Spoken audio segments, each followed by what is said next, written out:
Hello, John Birch for Dentime, and today I'm going to give you a real quick review with some pretty funky little screen prints of how the periodontal health quotient gets graphed. So bear with me. First of all, we're going to look at a blank periodontal health quotient graph. Here it is, and the blank graph basically has the person's name here, patient's name. And these will all be printed in PDF format and be a lot cleaner. But today I just want to show you what we're doing is we're graphing the periodontal health quotient on the y-axis and the number of visits down here on the x-axis. This form will take you out about 3 years. And the most important part of this is to realize that when you're under 10, periodontal health quotient 10, that specifies a 6-month recall. 10 to 20 is a 4-month recall, and 20 to 30 a 3-month recall. And above 30, either scaling and root planing is required, or you have a shorter interval, even down into 2 months. So this is showing you the periodontal health quotient, and over here you have the recall. And of course, all of this is driven by the dashboard, and then you'll have your own dashboard if you decide to become a subscriber. So let's go down this page and look at a couple of examples. Chart example number 1, you see I have the patient's name blocked out.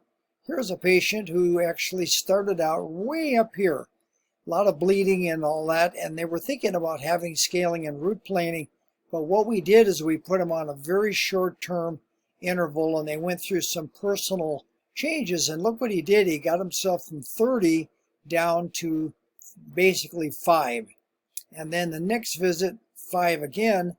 Well, then what happened is he hopped up here, and we said, well, we'll stay on the 6-month recall. But once he had another visit above this line, then we said, well, we better try 4 months. And of course 4 months brought him way down here. And then guess what? He said, well, I like that. I'll try 6, but maybe we'll see where it goes. And here we are today. The date on this is 1/11/10/21. So this was November. So we're going to see. But the most important part of this is to realize that this person realizes they were way up here using our 4 measurements, which is mobility, scaling, bleeding upon scaling, pocket depth points, and also visible tartar. And this was, the person had a 30, got down way down here, and then of course what we're going to do is track them. Now let's go look at another example. Example number 2. Again, the patient's name is blocked out. Let's study this. This person started out in the 4-month range, and then they were doing okay. We were doing okay. We were 4-month, 4-month, 4-month. Look at how consistent this is. And then all of a sudden, on 7/14/21, this person hopped way up here without really any reasons why it should be done. I consulted with the patient, and we considered doing scaling and root planing, and what they'd done is they basically had stopped taking care of themselves and went on a vacation, if I remember correctly, and stopped doing their home care. And when they stop doing their home care, they can see what the new number is, and boom, we didn't do SRP, we just got them back down. No, I apologize. In this case, we did SRP. That's what it was. And here we go. They got up in this number, and we said, you need to have scaling and root planing. And we got them right down here. And then, unfortunately, they hopped up a little bit and a little rebound, and now we have them back into this range.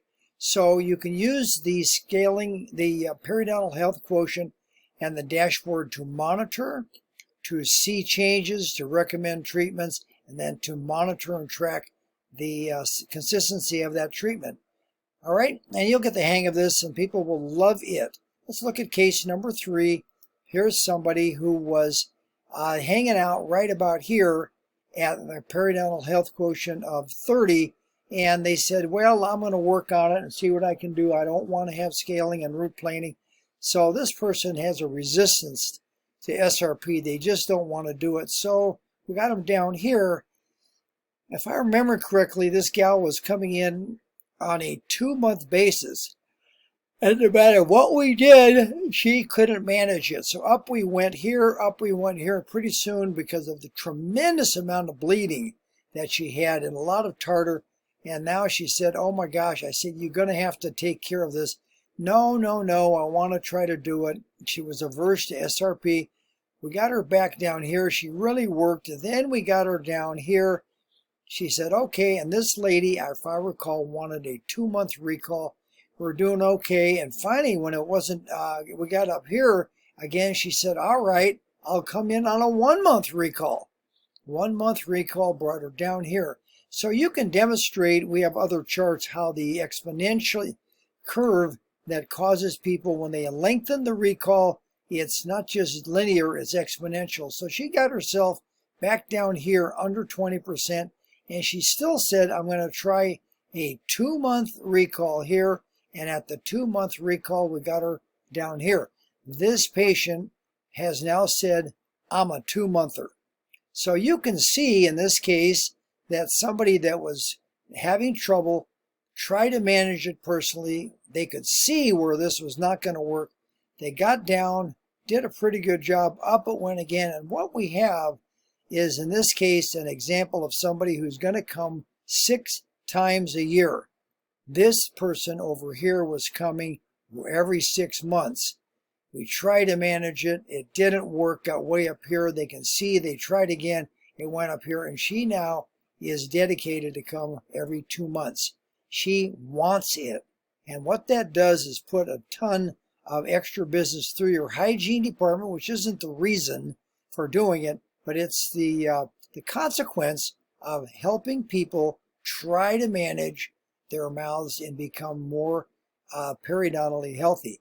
As I recall, finishing this story on this one patient, she has young children. She realizes that her periodontal ill health is going to cut her lifespan short because of the correlation between periodontal disease and heart disease, stroke, diabetes, cancer, and Alzheimer's. So this gal is now highly motivated to continue to come in, and after this particular learning experience said, I'm coming every 2 months, and that's the end of it. When we get to the end of this chart, we'll pull out another chart and start her over. So that's the end of this little demo. I will upload it to the web. You can see how the changes occur. People do, in fact, enjoy being tracked. We keep this in their chart. These are just screen prints. When you get your membership, you get a nice clean version of this PDF. You can print them out. I recommend using red ink to manage the change, and I like to use a ruler so that the lines are nice and clean. But that's the result on the tracking level of using the periodontal health quotient to produce digital determined hygiene recalls, and then how it changes as a function of time. And I'm going to close it out, and then we'll upload this. Thank you.